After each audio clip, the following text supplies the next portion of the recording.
বর্তমান যা অবস্থা আইন অঙ্গনের, সেই অবস্থার পরিপ্রেক্ষিতে আইনজীবীরাই আইনের শাসন, আইনের অধিকার থেকে বঞ্চিত, সাংবিধানিক অধিকার থেকে বঞ্চিত। তাহলে অন্য লোকটা কিভাবে সেই সুবিধাগুলো পাবে, সেগুলো জাতিকে ভাবতে হবে। আপনারা দেখেছেন ঢাকা বার এবং সুপ্রিম কোর্ট বার অ্যাসোসিয়েশনে আইনজীবীরা নিয়মিত ভোটার হওয়া সত্ত্বেও ভোট দিতে পারবে, কিন্তু নির্বাচনে দাঁড়াতে পারবে না। সেই অবস্থার মধ্যে দিয়ে যদি সত্যিকার অর্থে বাংলাদেশের মুক্তি চায়, যে দোষ দিয়ে এই কথাটা বলা হচ্ছে সেটা হচ্ছে আওয়ামী লীগ করার কারণে। তা আওয়ামী লীগকেও সেই ধরনের সিদ্ধান্ত নিতে হবে।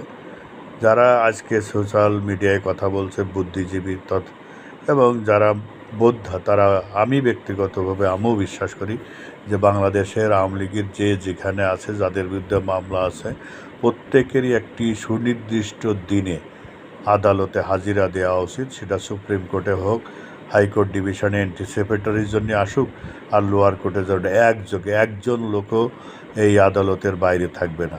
সবাইকে আদালতে এসে হাজিরা দিয়ে তাদের বেল চাইতে হবে। তাহলে এখন বাংলাদেশের যে অবস্থা, খাদ্য সংকট, বিদ্যুতের অবস্থা, পানির সংকট, তা আমাদের যেহেতু কর্মসংস্থান নেই, তাহলে আমরা বসে বসে তো অন্তত খাতে পারবো। এই প্রত্যয় নিয়ে আওয়ামী লীগের নেতাকর্মীদের, যারা বঙ্গবন্ধুর সৈনিক, তাদেরকে আসতে হবে। কারণ বঙ্গবন্ধু নিজে কখনো জেলকে ভয় পায়নি। জীবনের 23 বছরের ভিতর 13 বছর প্রায় যিনি কারাগারে কাটিয়েছেন, কারাগারে থেকে বাংলাদেশকে স্বাধীন করেছেন। নেলসন ম্যান্ডেলা 32 বছর কারাগার যাপন করেছেন। সেখানে যারা গণতান্ত্রিক আন্দোলনে বিশ্বাস করে, গণমানুষের রাজনীতি করে, তাদের জেল খাটার কোনো ভয় থাকার কথা না। প্রত্যেকেরই উচিত আজকে সিদ্ধান্ত নিয়ে একযোগে একজন নেতাকর্মী বাকি থাকবে না। দেখা যাক বাংলাদেশের বর্তমান ফ্যাসিস্ট সরকার কি করে। আজকে 71-এর পরাজিত যে সরকার, সেই সরকারটা কি করে, আইনের কতটুকু অধিকার বাংলাদেশের মানুষ পাবে। ইতিমধ্যে দেখেছেন ইউরোপিয়ানভুক্ত 10 লক্ষ আইনজীবী বাংলাদেশের প্রধানমন্ত্রীকে চিঠি লিখে বিস্তারিত জানতে চেয়েছেন। বাংলাদেশের সুপ্রিম কোর্টের প্রধান বিচারপতিকে চিঠি লিখেছেন আইনমন্ত্রীকে, অ্যাটর্নি জেনারেলকে, যে এই যে আইন এবং মৌলিক অধিকার ক্ষুণ্ণ হয়েছে যাদের, এর পিছনে কারণটা কি, তারা দাবি জানিয়েছে তদন্ত করার।